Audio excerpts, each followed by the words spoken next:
Hello, American Horror Story fans. Welcome to Maxwell Comics Incorporated. I'm your host, Sir Maxwell, and this will be American Horror Story, Season 6, Roanoke, Chapter 3.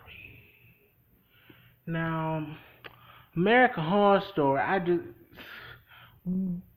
we gonna date this back to Season 1.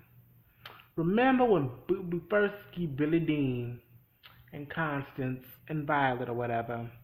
They sit at the table, right? And she's telling a story about the lost colony of Roanoke.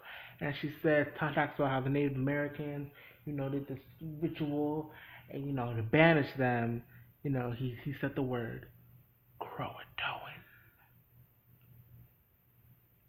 And you know what word comes up all up in this episode? Croatoan. So when I heard the words Croatoan, I'm like, this is murder. This is like directly connecting to Murder House. Telling you, bro. Like, Roanoke's part of season 1. It was a small part, but now it's on a bigger scale. So basically, let's just get into this episode. I was just telling you how it connects stuff. So we started off last week, and the police are there because they're looking for Flora, and Lee is just going out of her mind, going crazy, and so she's just walking around. No, she's not doing it. There's a search party, people looking for her. This part was like, "Where her daddy? Her daddy? You looking for her?" We'll get to him later. We'll get to Mason later. So I'm gonna try to not be giving you all this all the time. I don't know why. I've been watching my videos and I'm like, why am I giving them all this side face? Like, give them full frontal. Give them the cute face. Don't give them the side. Give them the face. Anyway, I'm giving you the face. So yeah, I'm like, where Mason at? But we'll get to him. We'll get to him later. So they all looking for her. She's Leah's a cop.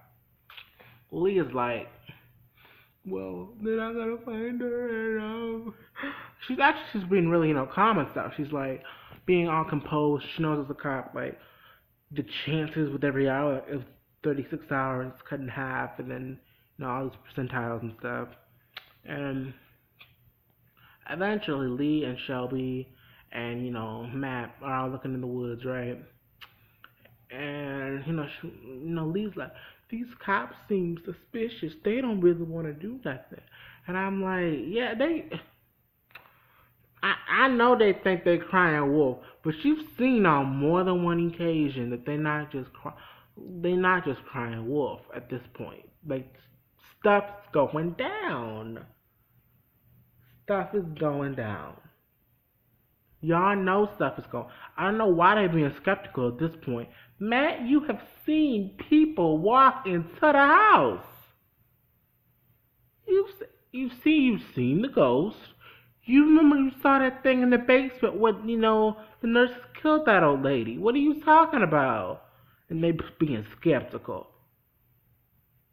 No, it doesn't make any sense. So anyway, they're in the woods, right? And they come across this doll. This like they basically broke up her little doll, and they put like pig parts on, and they like put it in a circle of blood, and they had two of those things, not one with the doll's head, no one with the pig's head. So they make it to this little skeleton of a farmhouse, right? They get it. It looks like no one has been there in like a month, or like not even a month, like a year or something. Cause there are like roaches, maggoty, ratty things all up in there with ham and all just infested. And they say it belongs to the Polk family. Now, it seems like they've only been in this house for like a week, maybe a week, maybe 2 weeks at the most. At the super most, a month. That's what it seems like. And I remember the Polks were in the first episode. So maybe they were gone a month. But even if they were gone a month, it was, I keep saying months like that. But even if they were gone a month, I'm sorry, I can't even. Even if they were gone a month, like, It would not be that maggoty infested. It would not be that nasty in a month. It looks like nobody been here in like years. And it looks like they abandoned, and then they come across these two abandoned little boys, and they sucking up dead pig titty milk. They're nursing from a dead pig. Ah, these pigs this season. I can't do it. I can't do it. And another connection to Murder House. Remember that client that they had there? A patient. The dad had there, and he was scared of Pigman. He was a butcher, and he used to kill people like pigs. And you have to look in the mirror and say, "Here, picky, picky," and he'd come out and kill you. I think that connects to this season. You know what they should call this instead of American Horror Story Roanoke? They should call this season American Horror Story Piggy Pig Pig. Because all these pigs, they're trying to make me hate ham and bacon. That's what they're trying to make me do. But you know what? I'm not gonna fall for it, American Horror Story. I'm not gonna fall for it. Like, I'm still eating my ham Thanksgiving and Christmas. I'm still gonna be having my bacon for breakfast. So you know what? No. I will continue to eat my pig. I'm just gonna pretend that's not pig. I'm just like when I'm eating bacon, I'm gonna be like, this is some good bacon. This is not from pigs. This is from the bacon fairy. Yeah, the bacon fairy, the ham fairy, whatever. So yeah, they get these two little boys and they're smelling a dead pig, and then I don't know why I'm smiling while I'm saying this. I'm just really in a good mood. And yeah, so they got them and they at the hospital, right? And they're trying to be like, yeah, if you tell me your names, I'll give you a piece of chocolate. I'm like, no. They don't need chocolate. You know what they need? A bath. Clean them all up inside. Give them some lax. Clean them out. All that dead pig stuff that up in. Clean the outside and clean the insides physically. Brush their teeth. Pick their nose. Clean their ears. Do something. Wipe their behind. Wipe their behind. I'm sorry, I'm not cursing. You know. Clean them up. That's what you can do. That's what you can do. Don't give them no chocolate. Give them a bath. Clean them up. Anyway, so we get Mad Nathan, aka Ike Turner, up in here, and he's like, "Where that way yet? The boys are in there and they're being questioned." And I'm gonna do my own investigation. I'm like, "What you gonna do? Beat up some kid? You gonna beat up two little boys? Like, who are you? Who are you? Have a seat." Like, I'm like, what were you? Are you gonna like threaten little kids? Like, and they can't, and they not, and then they don't do much responding. I think their like mind was totally wiped. Whatever happened to them. So like, yeah. So anyway, we go back to the house, right? Mason is losing his patience. I just can't. I don't know. Society has messed me up because whenever I see, I just feel some type of when I see guys, taking being like, you the mother, but you can't see the baby. I'm like, I just feel some type of way when I see that. I'm like, that's not fair. I birthed you. Like, you came out of, the baby came out of her, her hoo-ha. So she should have the right to see the baby.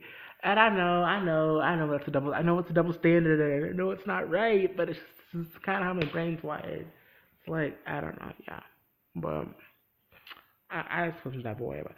And then I gotta be so mean about it, too. Like, ugh. He has to be so mean about it. And then he's like, you probably have her. I'm like, why would she have the entire world looking for her baby if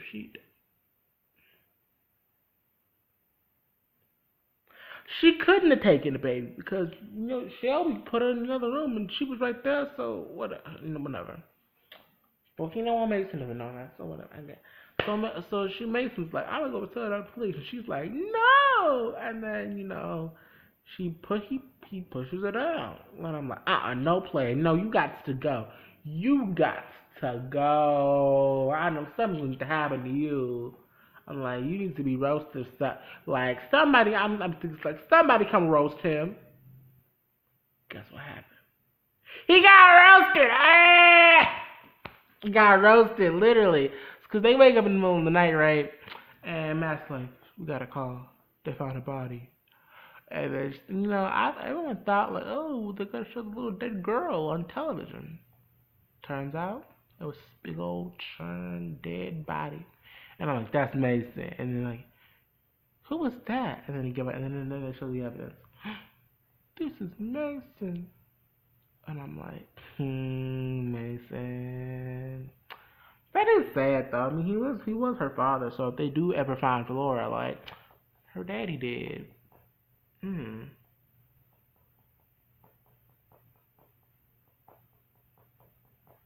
Yeah. So basically, when they get back to the house, they think that Shelby was getting on my nerve. I was on Team Shelby for episodes 1 and 2. Third episode, Shelby. You need to stop. Shelby just accusing Lee and stuff. Shelby's like, because they look at the security fetish, and Lee leaves 15 minutes after he leaves, right? And then she comes back 4 hours later. Now, that is suspicious. Is very suspicious. And I don't think that she did it consciously. I don't know if she did it, but if she did do it, I don't think she consciously did it. After what we see later on in this episode. So, I'm sorry. So they go out, and they're arguing about it, right? This guy comes in. His name is Pete something. Pecker, Piper, Pickle. I don't know, Pickle. I think his name is Pick something.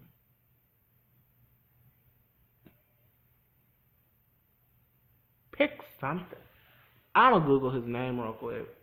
So anyway,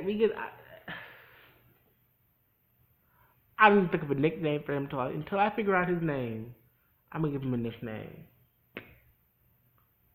He's kind of like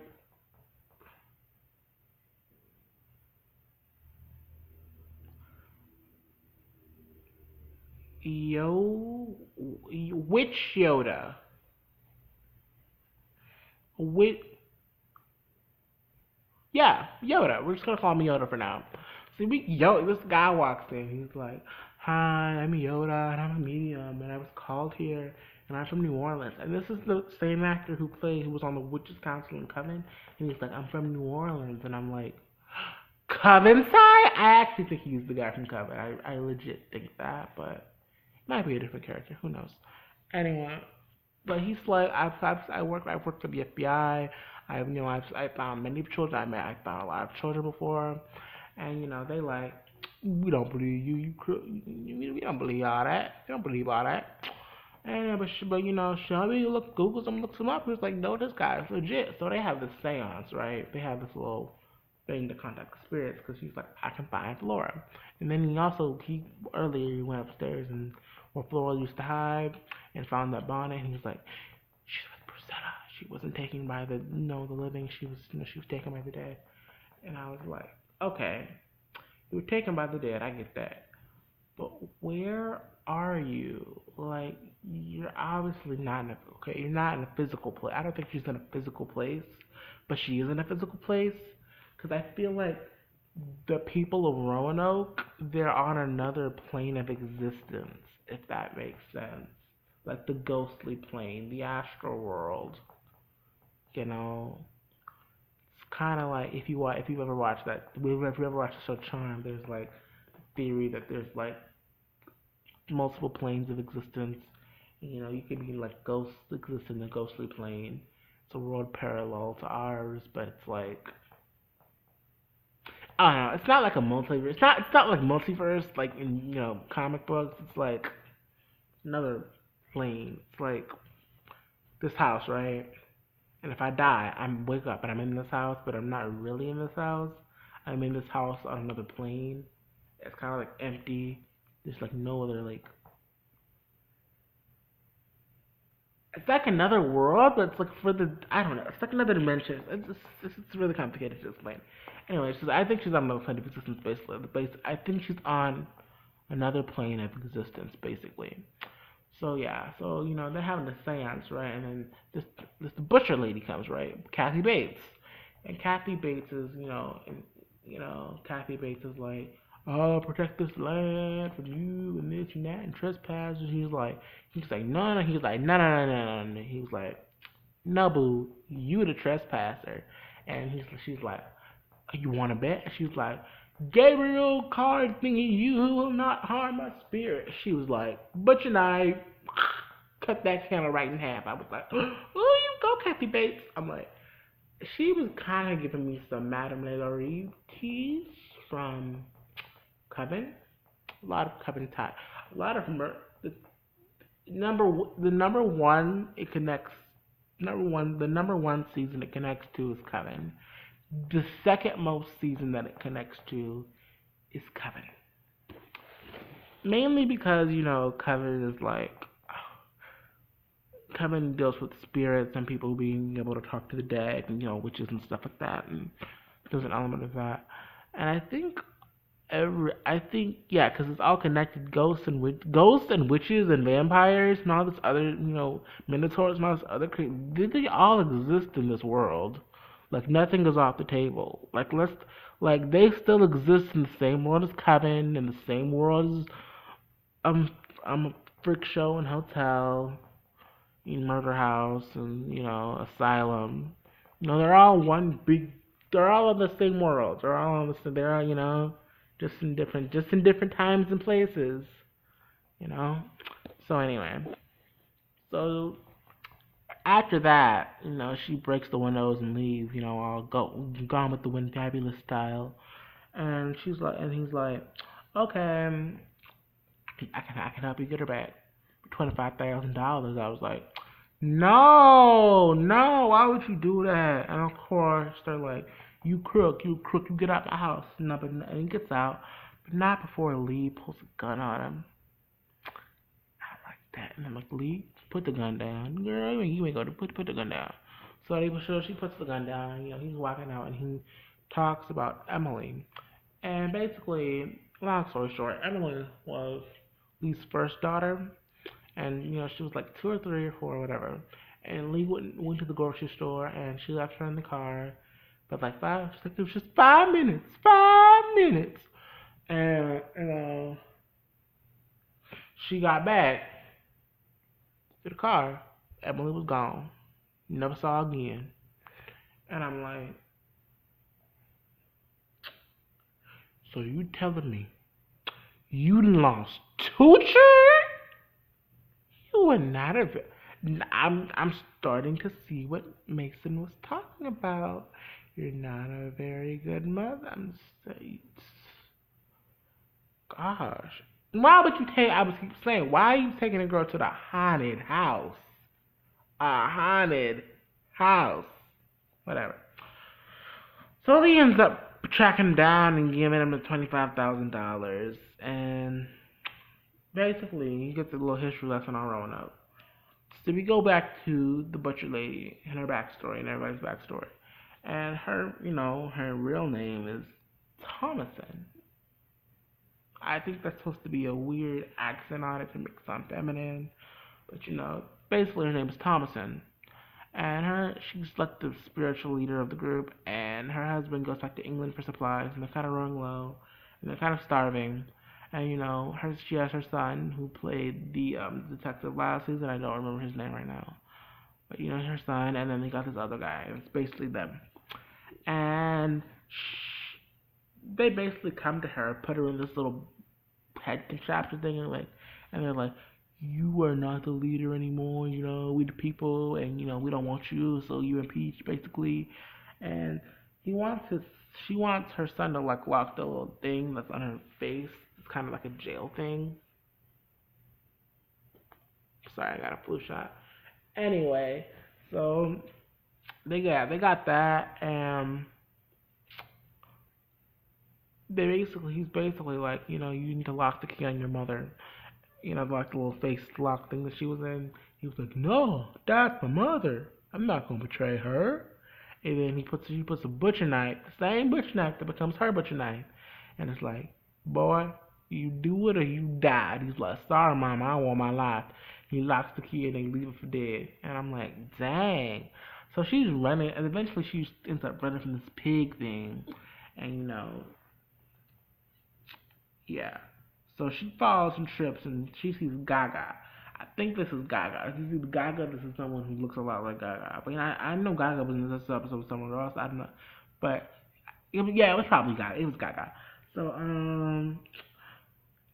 she like reaches down. I don't know. She pulls out a big beating heart, and I'm like, I don't know if this is Kathy Bates' heart, whose heart this is, but it's still beating its fresh from. I think it's Kathy Bates. And then she gives it to Kathy Bates. And I look at her. She looks like she was about to eat it. I'm like, if you eat this heart, boo, I am done. If you eat this heart, I am done. And guess what she does? She eats the heart, and I'm like, ugh. So she comes back. She kills everybody but her son, and I think one other guy. And that was basically her story. And they moved. She moved the colony to this land that they're on now. So that's basically where the lost colony of Roanoke kind of went. So she wants to protect her. She has abandonment issues basically. So that's Kathy Bates. And yeah, was there anything else? Yeah, so when they go to the woods and they're trying to negotiate to get, what's her face back, Flora back, Lee and her brother Matt and his wife Shelby go, and they're in the woods and they're talking and they're basically negotiating and they're like, and basically Matt and Lee decided that they're gonna exchange Flora for the house, and he gives Flora, we'll move out, we'll even burn down the house, whatever it takes, and make sure no one comes back. And Shelby gets all up in her feelings about it. She's like, "You're gonna burn down our house?" Yeah, yeah. I would do like Shelby. You're so selfish. That's her daughter. Yeah, yeah. I would burn down all these houses. I would burn down every house in North Carolina to get my child back. Yes, yes, I will. So you're gonna value your house over that little girl's life? Really, really? That's what we're doing? So she was all up in her feelings about that. So we see Matt just disappeared. So Shelby goes looking for him. And she finds him. And this is the Polk family. Now I watched it the first time and I thought they were just there. I thought they were just there to be there and they were watching what was happening, right? But I watched it again. They were masturbating. And nothing, and when you masturbate, you're masturbating something. And we look and we see what they, doing it to. Circle jerking to. And it is Matt having sex with Lady Gaga's character from the back. And he's just like, but he's out of it. He's like, he looks possessed. Now I guess Shelby was too caught up in the fact that her husband was having sex with this ghost lady to be, focused on his face and if you look like he was possessed or not. Because I would have been like, I wouldn't have paid attention. I just would have been like, so you having sex with somebody else? No. Like then Shelby was like, no. So she went back to the house and she called the cops on Lee. Why would you call the cops on Lee? That doesn't hurt. Your husband's the one who just cheated on you. And then Matt and Lee get back, and she's like, you were gonna burn down our house, and you were having sex with that woman. He's like, what woman, baby? What woman? She's like, don't you lie to me. I saw you. And they arrest Lee, and she's like, and then Matt's like, did you call the cops on Lee? I don't know what you're talking about. Real shady. And I'm like, why would you do that? You did that basically because you wanted to be selfish. You wanted to have that house over your niece, number one. Number two, you took it out. You took your mad. I understand you're mad because well, you know, with somebody else. Technically, he didn't because he was possessed, but she don't know that. And I just take that out on Matt. Do something to Matt, kick him in the balls or something. But don't be like a divorce or whatever, leave or whatever. But don't, okay, come here, you can kick him out, whatever. But don't take that out on Lee, cause Lee gotta find Flora. Like, who are you? We both know you ain't gonna go out there by yourself and find Flora. So, like, why would you have Lee arrest? That's just dumb. That's just. I'm really liking these, flashbacks with, Lily Ray, but all them who were doing the interviews, they acting their butt off, and the woman that plays Lee is really doing something. Her name is something Porter. She's really playing her butt off. I really dig this episode. I really dig this season. I love all the connections to Murder House and even some to Coven. And yeah. So that has been my review. This is Maxwell Comics Inc. and may the power protect you.